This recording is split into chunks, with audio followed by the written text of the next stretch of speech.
Hey there, this is Coach Sammy 33. Let's talk some Florida State football. It is the 5th of September. Block 4 is coming to an end. We'll be playing Miami a little bit later tonight. I just wanted to get this video done ahead of time. I'll add Miami into the next one. So we are halfway through our season. We're 4-2 so far, 3-0 in ACC play. I'm sure that first loss is coming soon. We'll get to that in a minute, but let's talk about what we have the first half of the season.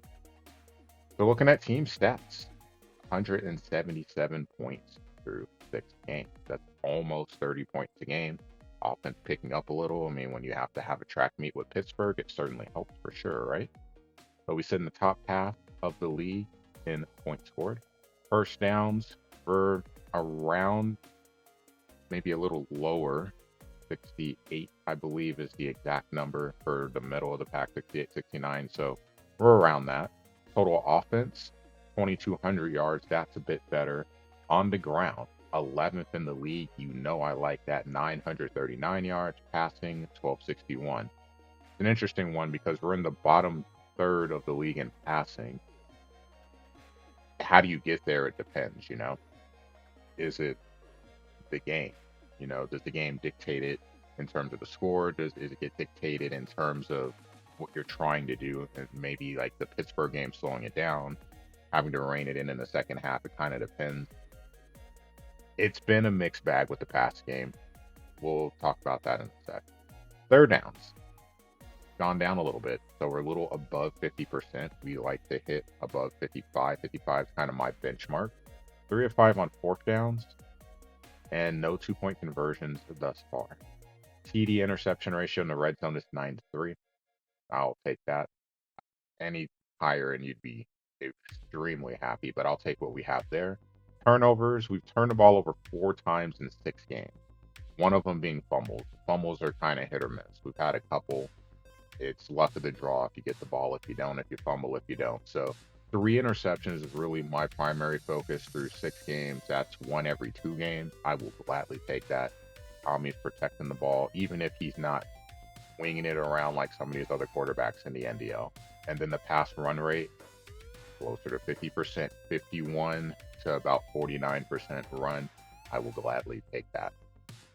Defensively, we can hone in on this a little bit. So we've given up 118 points per game, or per game total.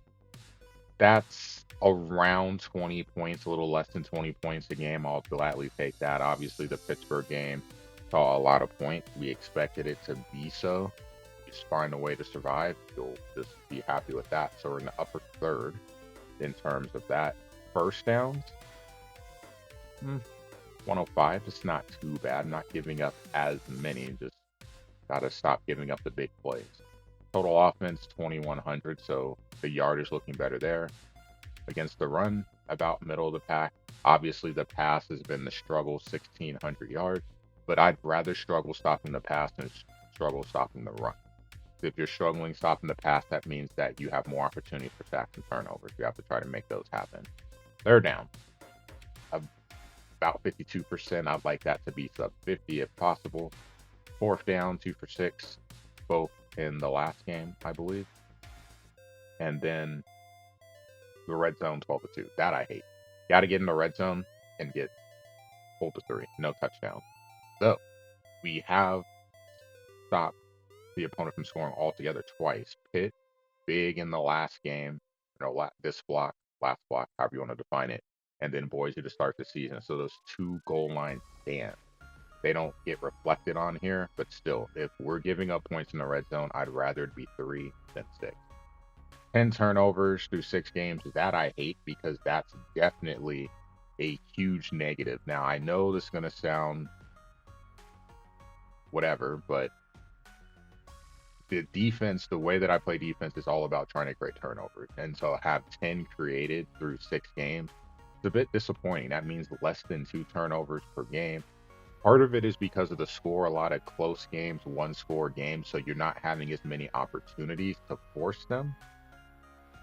But I think it's more of when we have opportunities, we have to find a way to capitalize on them. And that is something that we have greatly struggled with not just this season, but altogether on this game, college football 26 as a whole.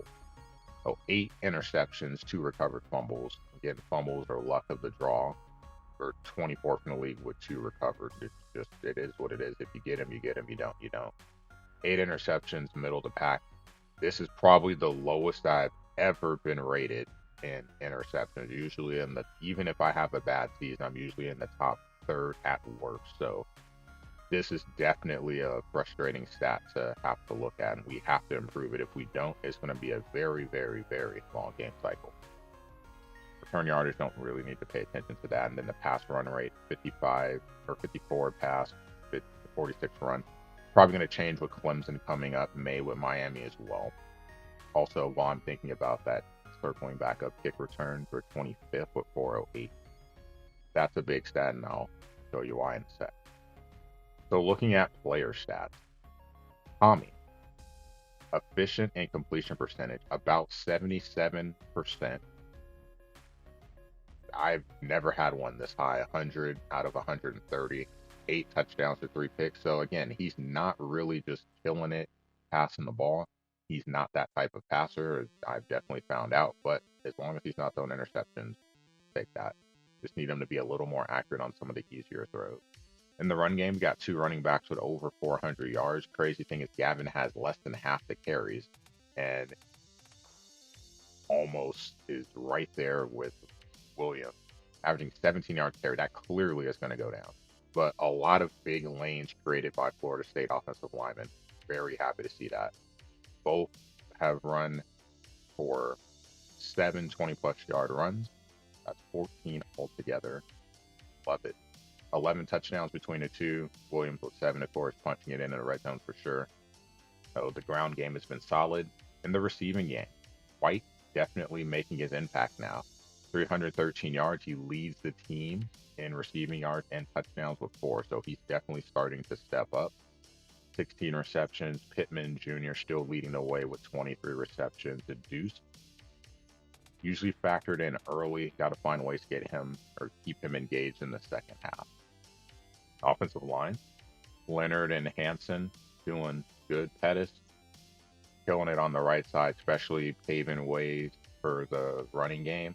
It's been kind of nice because I'm used to running on the left side. Having him has kind of forced me to run on the right side a bit more, but the left side has equally been good in creating lanes to run the ball. Defensively, Kirkland still leading the way in tackles with 42. Wilson. Oh, Wilson. 40 tackles, 3 pass deflections. Even highlighted there. He has struggled greatly. I was talking about it last night in the game against Iowa in the Cup. I have never seen an impact corner be less impactful than Wilson. He is breaking on the ball, but he can't catch the ball. He does tackle really well, but you would like an impact corner to be able to generate turnover, and he doesn't do that. So it's caused a lot of problems defensively because we tried to scheme it around him, knowing that maybe people wouldn't attack him. But people attack him and they're having success. So we've had to really change how we play defense. Is it working? I'll leave that to you to decide, but we have to find a way to get Wilson involved in creating turnovers. Just the bottom line. If he's not, we're just going to basically be running a team defense as opposed to a player scheme defense, trying to scheme it where he can just take away a guy. Because he's not doing a great job of that. Has broken up a couple passes, as you can see, but just need him to catch the ball a little better. But tackling has been good, so I'll give him that. He's been probably the best tackler. When I think of him, I think of Rondé Barber, an elite tackler. So that is a plus, but I need him to create turnovers. Sacks, not a ton, but we're starting to generate some now. Jackson, trying to be a little more impactful, but it's the rest of the defensive line that's starting to chip in. They're starting to get in. With Lissette at tight end, he's actually a defensive end, but he's starting to get some pressure. We were able to get to hit some.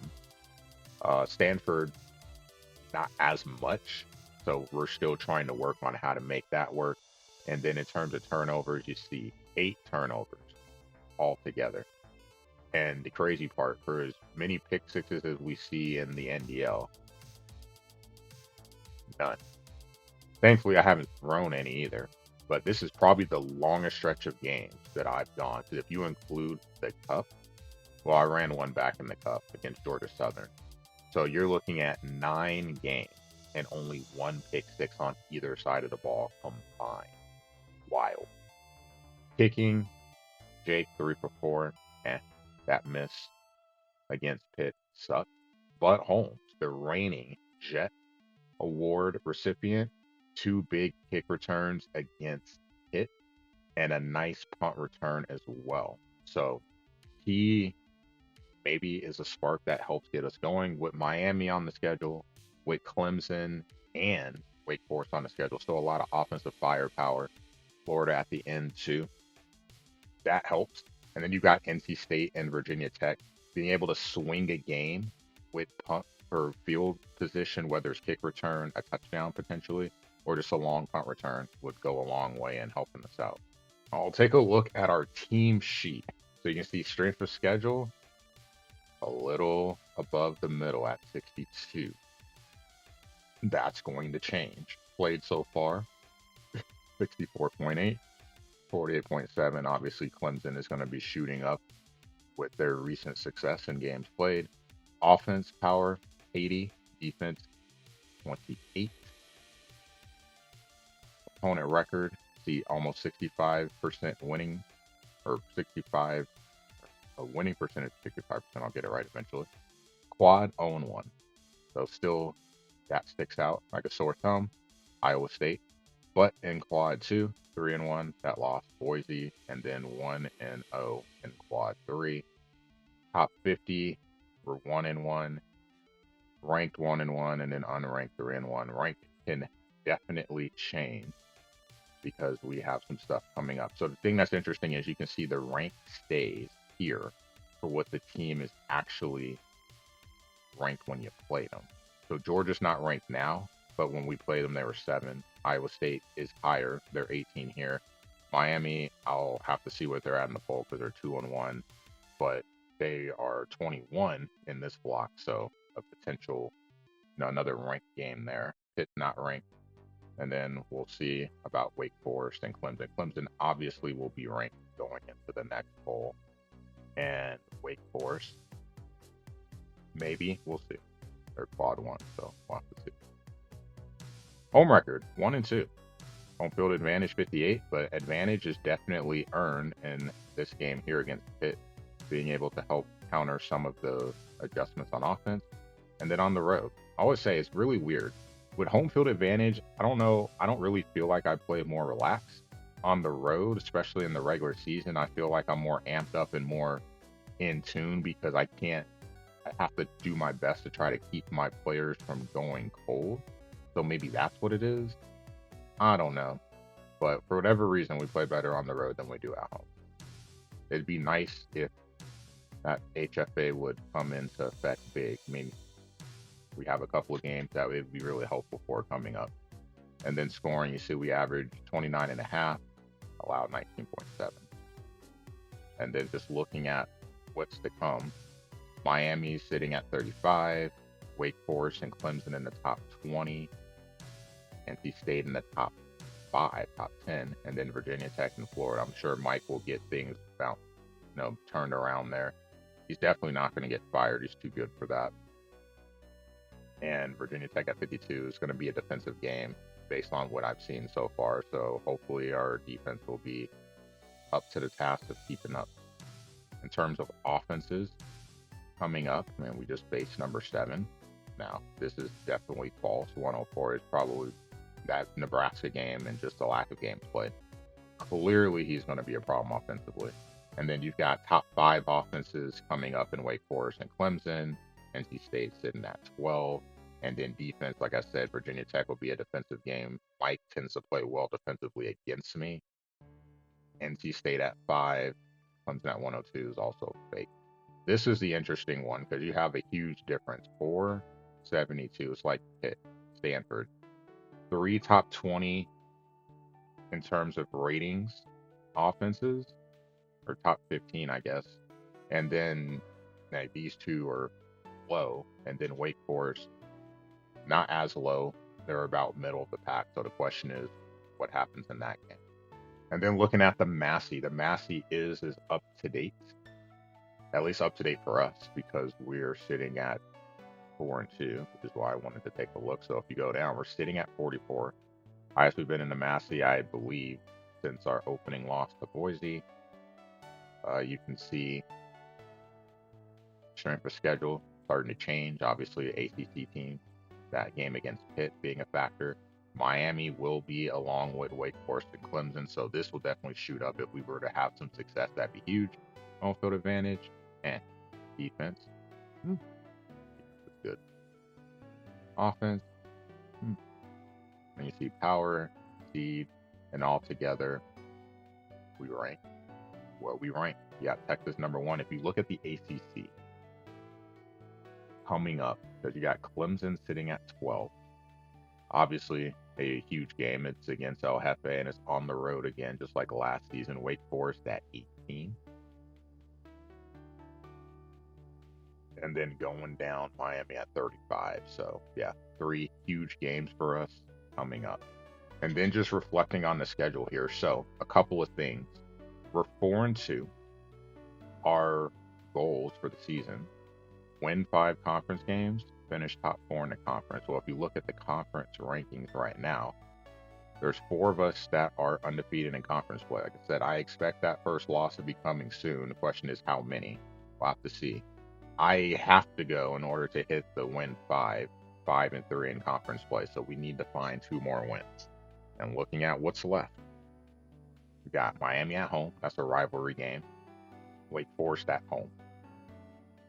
Clemson on the road, that's a rivalry game. Virginia Tech at home, and then NC State on the road. So these 2 will be cool because it'll be the first time, a lot of first year. I haven't played Sergeant Lingish yet.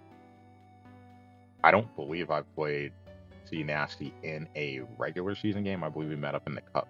Well, we did when I had Florida State for the first season, when he had Baylor, so last season. But we haven't played a regular season game against each other. So that'll definitely be a big change.